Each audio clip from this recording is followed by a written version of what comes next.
하나님 말씀 사무엘하 8장 13절부터 보세요.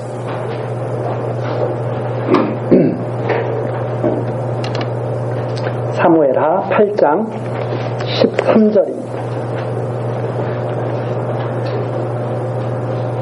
다윗이 영국에서 에돔 사람 1만 8천을 쳐 죽이고 돌아와서 명예를 얻으리라. 다윗이 에돔에 수비대를 두되 온 에돔에 수비대를 두니 에돔 사람이 다 다윗의 종이 되니라. 다윗이 어디를 가든지 여호와께서 이기게 하셨더라. 13절, 14절 말씀입니다. 우리가 전 시간까지 하나님께서 언약하신 대로 다윗을 이스라엘 왕으로 세우시고 그리고 점점 강성케 하신 다음 그 다음 영원한 왕가를 약속하시는 그런 내용까지 살펴봤습니다.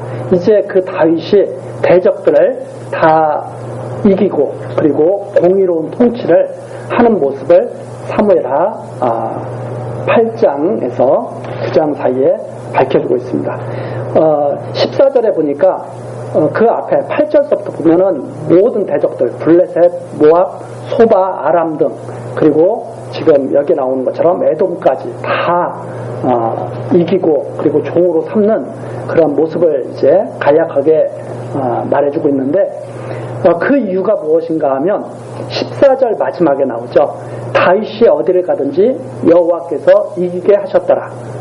여호와께서 이기게 하셔서 다 대적을 진멸할 수 있었다. 이제 하는 내용입니다.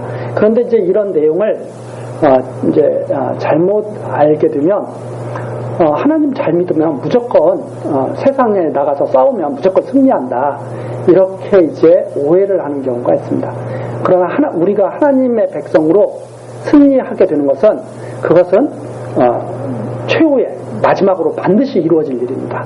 반드시 이루어질 일인데 과정 속에서는 사실 그것이 잘 나타나지 않을 때도 있죠. 그런데 지금 다윗은 대적들을 다 치고 이긴 거죠. 그 이긴 이유는 하나님께서 반드시 그렇게 해주겠다고 언약하신 말씀이 이루어졌다고 하는 것을 밝혀주기 위한 것입니다. 그러니까 이 다윗이 어디를 가든지 여호와께서 이기게 하셨더라. 왜 이기게 하셨느냐? 다윗이 그것을 갖다가 소망했기 때문에 이기게 하신 것이다. 단순히 이렇게 이해할 것이 아니라 하나님이 언약하신 말씀을 이루시려고 이기게 하셨더라. 이렇게 이해하는 것이 가장 정확하다. 이런 말씀입니다. 자, 그리고 나서 다윗이 백성들을 다스리죠. 어떻게 다스리냐면 공과 의로 다스린다. 공의로 다스린다 하는 말입니다. 그 공의는 하나님의 말씀에 의해서 다스려진다 하는 그런 내용을 담고 있습니다. 그래서 이 다윗이 행하는 공과 의는 하나님께서 그렇게 다윗으로 하여금 백성을 다스리게 해주시겠다고 언약하신 대로 다윗이 백성을 다스렸다는 의미를 또한 담고 있습니다. 그런데 그 공과 의로 다스리는데 9장에는 어떤 내용이 나오냐면 바로 다윗과 아주 하나밖에 없었던 정말 친구 중에 친구였죠. 사울의 아들 요나단. 그 요나단의 자손을 찾아내서 다윗이 자기 상에서 먹게 하는 그런 내용이 9장에 나와 있습니다. 그럼 이 9장이 어떤 의미를 갖고 있느냐? 이게 바로 공과 의로 백성을 다스리던 다윗이 행했던 그 아주 대표적인 그런 일로 제시가 되고 있는 거죠. 그게 무엇인가 하면 하나님과 요나단과 다윗이 하나님 여호와 앞에서 맹약을 했거든요. 우리 절대 하나가 되자. 우리 여호와 앞에서 우리는 하나가 되자. 그래서 너도 너가 나중에 왕이 되거든 꼭 내 자손을 지켜다오.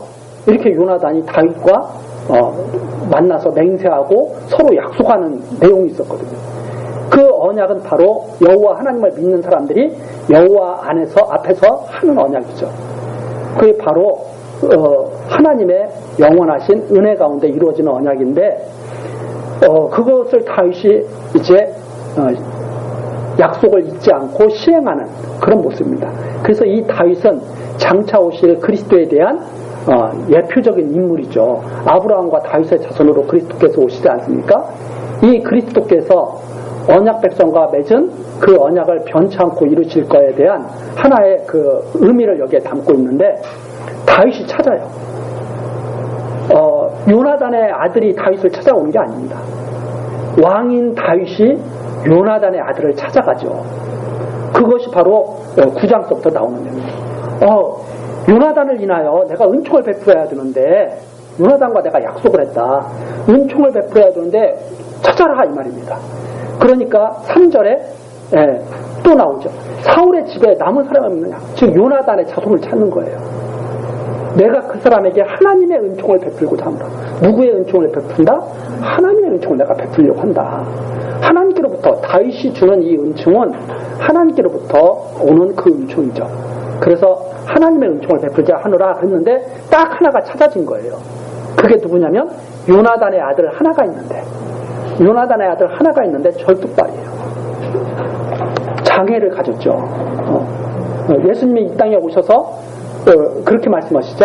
건강한 사람에게는 의원이 필요 없고 아픈 사람에게 의원이 필요하다. 이런 말씀을 하신 것을 우리가 여기서 떠올리게 되죠. 자연스럽게. 왜 하필이면 요나단의 아들이 절뚝발이었을까? 그 내용이 쭉 나오죠. 쭉 나오는데 8절입니다. 7절입니다. 다윗이 가로되 무서워 말라. 이 사울 집안과 다윗 집안은 서로 싸웠던 집안이잖아요. 서로 원수가 됐던 집안이죠, 한때는. 그런데 이 사울의 그 집안에 사람을 다윗이 딱 찾아내니까 얼마나 두렵겠어요.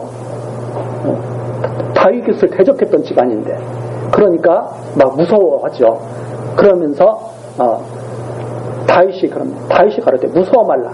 내가 반드시 내 아비 요나단을 인하여 내게 은총을 베풀자. 이 은총이 하나님의 은총이라고 했죠, 앞에서. 그 하나님의 은총을 내가 베푼다. 그렇게 해서 항상 너는 나와 같이 하자.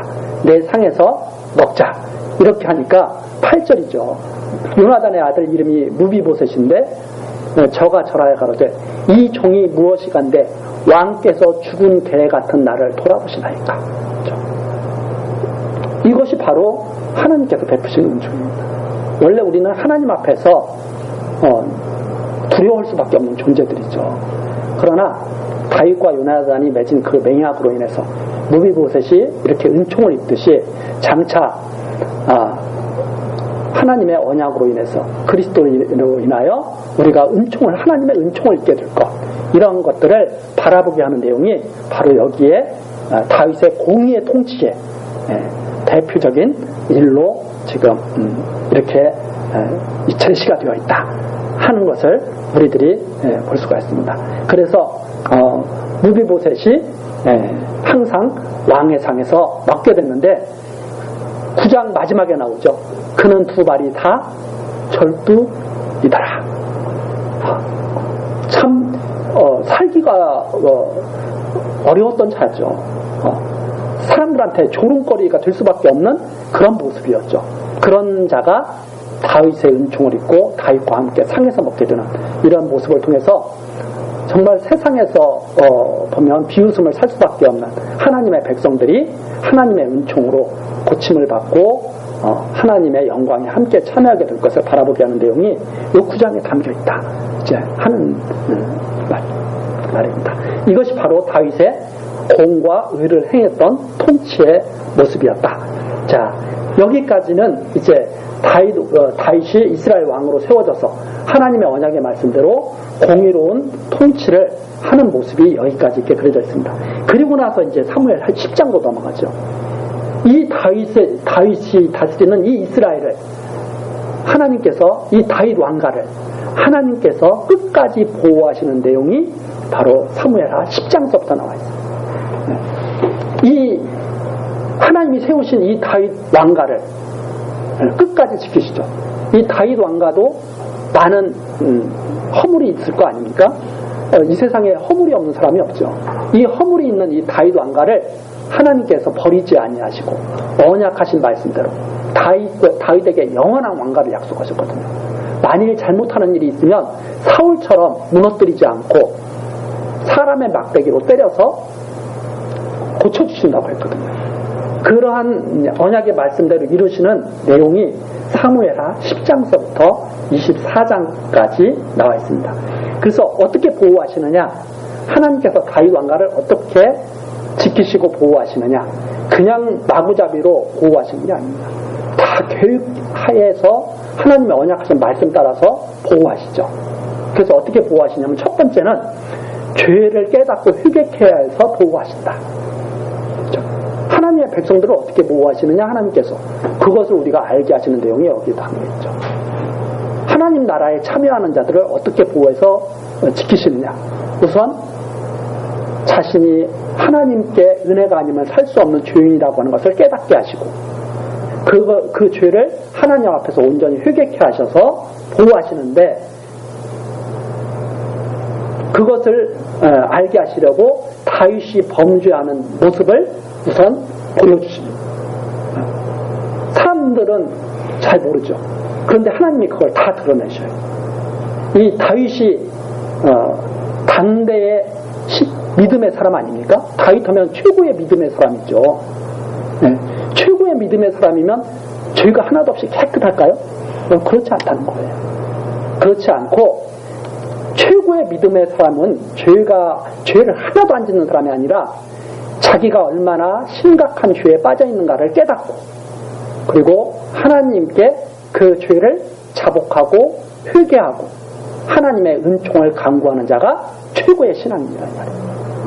그것을 갖다가 알게 하시는 내용이 바로 여기에 나오죠. 그래서 첫 번째는 다윗 왕이 범죄하는 내용서부터 아주 은밀하게 범죄하는 내용서부터 10장서부터 나와 있습니다. 근데 이 10장은 어떤 내용이냐면 암몬과 싸울 때 일이죠. 배경이에요. 배경. 10장은 다윗이 범죄하게 된 배경 설명. 10장 내용. 그래서 이 10장 내용과 11장 내용이 따로 떨어져 있는 게 아니에요. 이런 배경 하에서 다윗이 범죄했다 이 말입니다. 그 배경이 어떤 배경이냐면 다윗이 그렇게 범죄에 빠져서는 안 되는 배경이에요. 다윗이 그렇게 해서는 안 되는 배경이에요. 그런데 그런 중에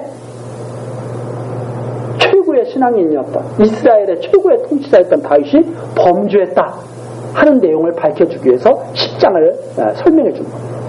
그러니까 아주 우리가 이런 상황에서는 그렇게 하면 안 돼? 이런 말 우리 하잖아요. 지금 우리가 이런 상황이야. 이런 데서는 우리가 그렇게 해서는 안 돼. 이런 말들을 우리가 하는데 다윗이 그렇게 해서는 안 되는 상황에서 그렇게 해버린 거예요. 그것이 바로 10장입니다.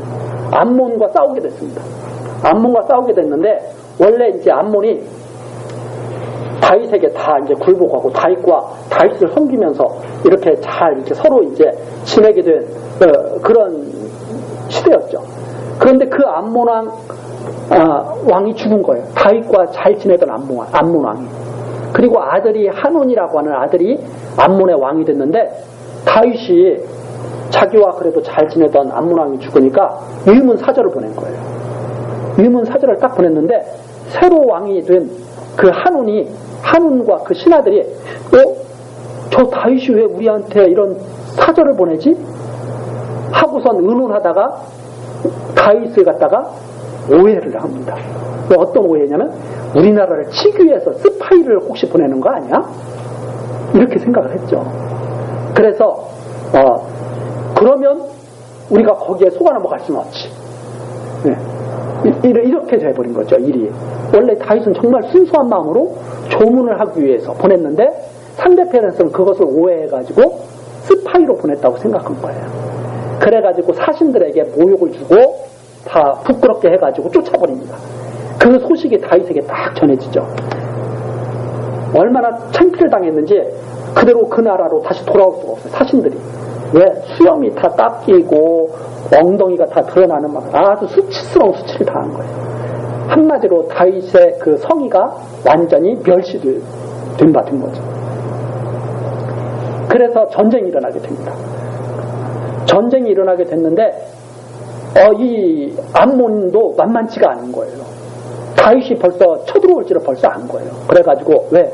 자기네들이 다윗을 모욕을 했으니까 쳐들어올 것이다 해가지고 다른 나라 사람들로 이렇게 딱 돕도록 돈을 주고 군사들을 산 거예요. 용병을. 그래서 다윗과 대결을 펼친 거죠. 그러다가 결국은 싸움이 잠깐 휴전이 된 거예요. 왜? 싸울 수 있는 날씨가 아니다 보니까 잠깐 휴전이 됐습니다. 다 휴전이 이렇게 됐는데 다윗은 그러면 지금 휴전 상태잖아요. 암몬과 휴전 상태이기 때문에 정신을 바짝 차리고 이 암몬을 갖다가 암몬과 싸워서 이겨야 되는 그런 이제 지금 큰 일이 앞에 놓여 있습니다. 그것이 지금 10장에 나와 있고 잠깐 휴전을 하고 있다가 11장에 보면 다시 해가 돌아옵니다. 해가 돌아왔다는 것은 이제 싸울 만한 그런 때가 된 거죠. 싸울 만한 계절이 된 거예요. 그래서 이제 싸울 만한 계절이 돌아오니까 다시 전쟁을 하기 위해서 요압이 또 암몬과 싸우려 나아갑니다. 바로 이 시기에 다윗이 어떻게 됐느냐? 11장 1절에 나오죠. 해가 돌아와서 왕들의 출전할 때가 되매 다윗이 요압과 그 신복과 온 이스라엘 군대를 보내니 저희가 암몬 자손을 멸하고 랍바를 에워쌌고 다윗은 예루살렘에 그대로 있습니다. 이제 암몬과 지금 이제 마지막 결전을 치러야 되는데 그러면 지금까지는 다윗이 항상 싸움에 앞장서서 대적들을 갖다가 쳐서 이겼잖아요. 지금까지는. 그런데 이제 다윗이 딱 자기는 예루살렘에 있으면서 요압을 딱 다시 보낸 거예요. 자, 그 상황에서 어떤 일이 벌어지느냐? 바로 2절 이하의 일이 벌어집니다. 다윗이 딱 성을 이렇게 딱 돌아보고 있는데 하필이면 어떤 여인이 목욕을 하고 있는 장면이 눈에 딱 들어온 거예요. 그게 바로 전쟁터에 나갔던 장군 우리아의 아내 밧세바였습니다. 그 밧세바가 목욕하는 모습을 보고 다윗이 그만 욕심이 생긴 거예요. 이 밧세바를 갖고 싶은 욕심이 생겨가지고 밧세바를 불러들입니다. 밧세바를 불러들여가지고 딱 같이 정을 통했는데 이 밧세바가 다윗과 하룻밤을 딱 지냈는데 딱 아기를 잉태하게 된 거예요. 그래서 그게 5절 나오죠. 여인이 잉태함에 보내어 다윗에게 고하여 가로되 내가 잉태하였나이다. 이거 이제 큰일 난 거예요. 왜 큰일 났냐면 지금 이게 10장에 대한 설명입니다. 지금 계속 요압과 그 밑에 있는 장수들은 암몬과 싸우고 있잖아요. 계속 싸우고 있고 그리고 잠깐 휴전하고 있는 그 상태가 됐는데 다윗은 장군 우리아의 아내를 갖다가 딱 취해가지고 밧세바가 잉태를 하게 된 거죠. 이게 이제 큰일 난 거예요. 왜냐하면 남편이 없는데 아내가 아기를 잉태하게 됐으니까. 남편은 전쟁터에서 계속 전쟁을 하고 있었는데 그 상황을 지금 설명하신 거죠. 그러니까 다윗이 꾀가 난 거예요. 자기가 밧세바와 정을 통해 가지고 불륜의 그 아기가 태어났다는 것을 감추기 위해서 전쟁터에 나가 있는 우리아를 불러가지고 우리아한테 말합니다. 너 얼마나 고생이 많니? 너 정말 고생이 많은데 좀 집에 가서 아내와 좀 즐거운 시간을 편하게 휴가를 좀 가라. 이게 딱 보는 거죠. 우리아를 위해서 그런 것이 아니라 자기 죄를 아주 교활하게 감추기 위해서. 죄를 사람들은 다 감추고 싶어 하잖아요. 자기 죄를 다 교활하게 감추고 싶어 하는 게 사람의 그런 모습. 다윗도 똑같은 사람이에요. 감추고 싶었던 거예요.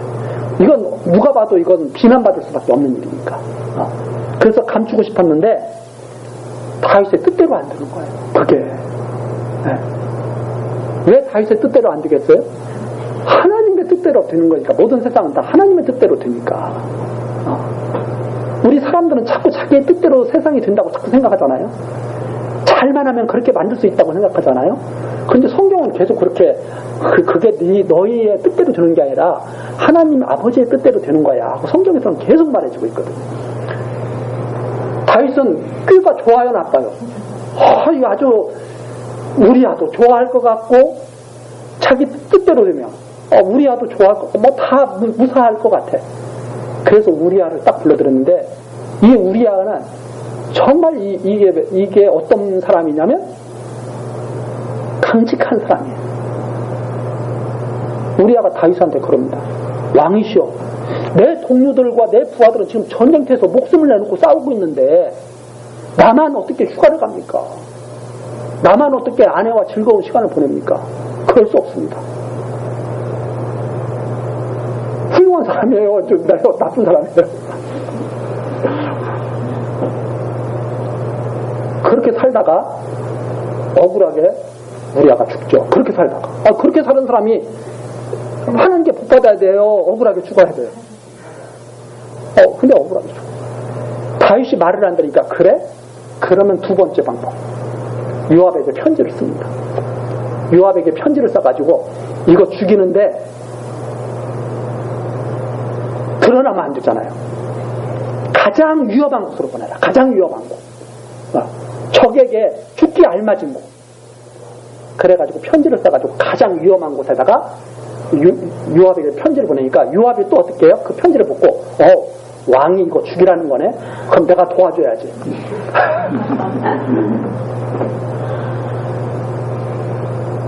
정신 나간 사람 아니에요? 그 요압은 나중에 솔로몬에게 죄를 정해가지고 솔로몬이 죽여버렸죠. 그런데 요압 보고 그렇게 하라고 한 사람은 누구예요? 다윗이죠. 그 참 이게 세상이 그래서 참 이상하다 이 말이에요. 하나님을 모르면 이해할 수 없는 게 세상이다 이 말이죠. 하나님을 모르면 알 수가 없어요. 세상이 어떻게 돌아가는지를. 그래서 우리아를 갖다가 가장 치열한 전쟁터에 나가가지고 죽게 만듭니다.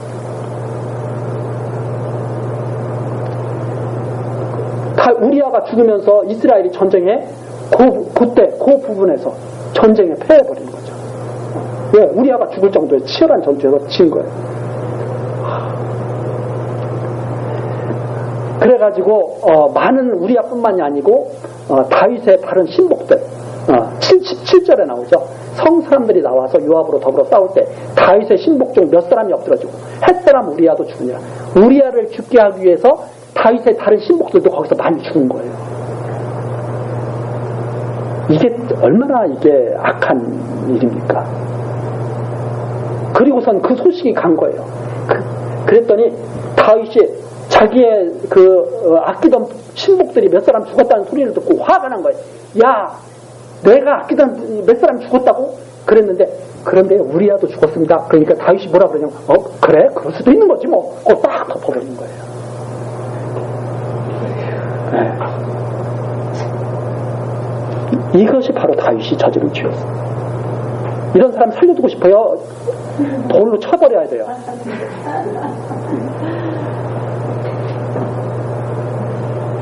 이게 참 심각한 거죠.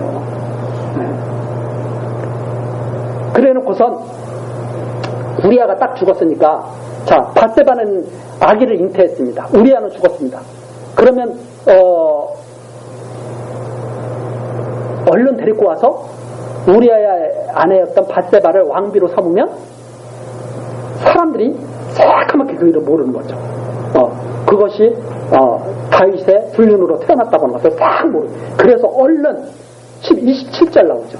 장사를 마침에 다윗이 보내어 저를 궁으로 데려오니 저가 처가 되어 아들을 낳았다. 그래서 마치 다윗과 정상적인 결혼을 통해서 아이가 낳은 것처럼 이렇게 딱 포장을 한 거예요.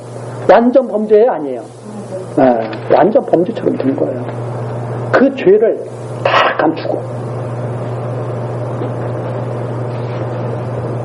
그런데 하나님이 다윗을 끝까지 지키겠다고 하셨잖아요.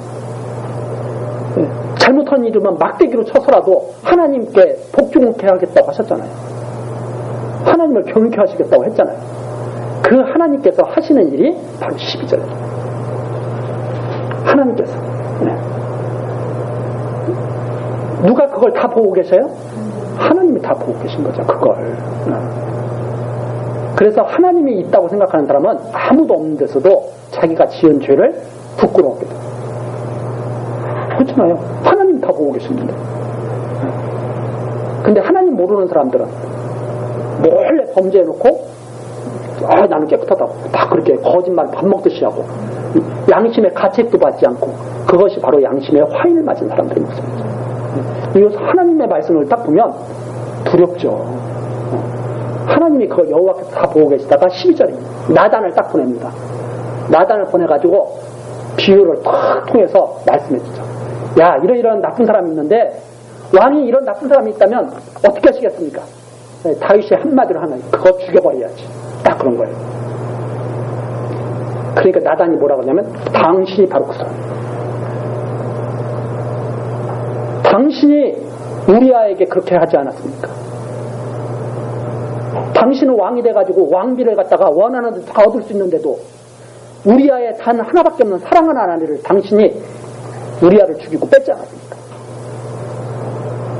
당신이 말한 그 사악한 악당이 바로 당신 왕이요. 거기서 나단이 딱 해버린 거예요.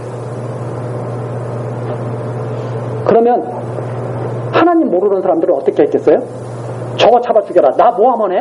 네, 이랬을 거예요. 저놈이 나를 모함해. 저거 잡아 죽여. 이랬을 거예요. 그런데 다윗의 신앙이, 하나님을 믿었던 신앙이 여기서 딱 나타납니다. 바로 딱 엎드려가지고 죽을 찔러 줬습니다. 이게 다윗의 길이었다 이 말이죠. 이게 다윗의 길이었다. 네.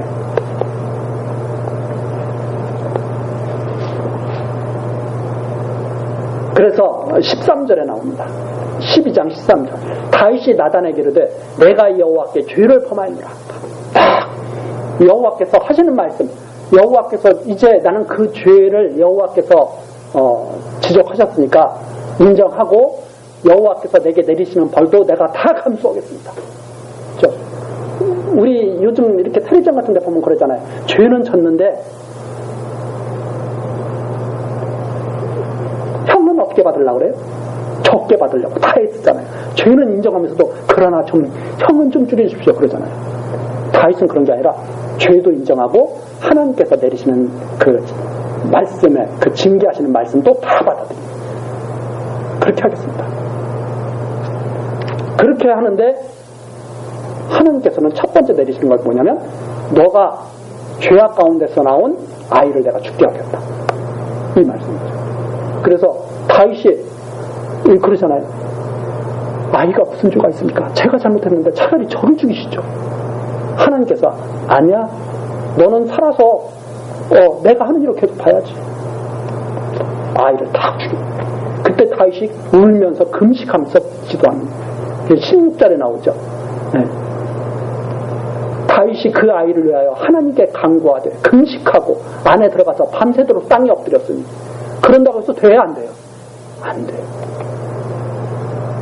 아니 다윗이 간구하고 금식하고 밤새도록 잠도 안 자고 땅에 엎드려서 그렇게 하는데 하나님께서 그 뉘우치는 다윗의 기도를 왜 안 들어주실까요? 죽여버렸습니다. 왜 그러느냐? 바로 여기에 성경에 나타난 것으로 우리가 추측을 해보면 여기 13절에 나오죠. 다윗이 다시 12장 13절 다윗이 나단에게 이르되 내가 여호와께 범죄하였노라 하매 나단이 다윗에게 대답하되 여호와께서도 당신의 죄를 사하셨으니 이미 죄를 사했어요 안 사했어요? 사하셨어요. 당신이 죽지 아니하려니와 그래서 당신은 안 죽였어요. 하나님께서 죄를 사하셨기 때문에 당신은 안 죽는다. 그러나 이 일로 인하여 여호와의 원수로 크게 회방할 거리를 얻게 하였으니 당신의 낳은 아이가 정령 죽으리라. 이 다윗의 죄악의 열매는 없애버리신다 이 말이에요. 그 애가 남아있으면 그것이 항상 다윗의 죄의 증거가 되죠. 그래서 그런 의미를 담고 있습니다. 이 아이를 죽인다고 하는 것은 다윗의 죄를 사하시고 그 죄의 증거까지도 완전히 하나님께서 없애시겠다고 하는 그런 의미가 여기에 담겨져 있다. 이제 하는 것을 우리들이 알 수가 있습니다. 이것이 장차 있을 예수 그리스도로 인해서 우리의 모든 죄가 다 사해지고 그 죄의 증거마저도 다 없애주실 것을 갖다가 바라보게 하는 내용이 여기에 있게 됩니다. 그래서 다윗이 열심히 강구했는데도 불구하고 죽은 거예요. 그때 신하들이 난리가 난 겁니다. 이제는 저렇게 자기 목숨을 내놓고 하나님께 강구했는데도 불구하고 왕이 강구했는데도 불구하고 아이가 죽었으니 왕도 쓰러지겠구나. 이렇게 생각한 거예요. 신하들이. 그랬는데 다윗이 탁 털고 일어나서 다시 하나님께 나오고 막 경배하고, 그죠? 20절 아이가 죽었다는 그 말을 딱 듣고 나오죠.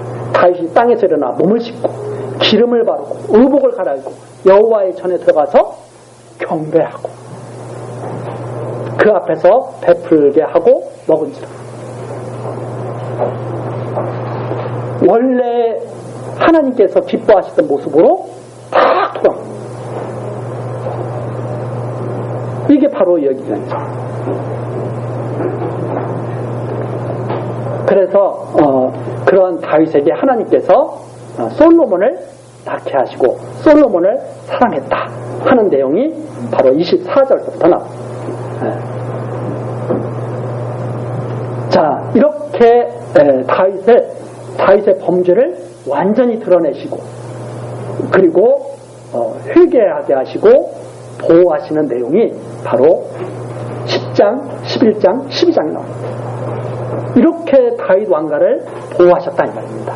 한마디로 죄를 깨닫게 하여 회개케 하시고 보호하심으로 하나님의 언약의 말씀대로 이루시는 그 권능을 보여주고 있는 것이 바로 12장까지 나와 있습니다.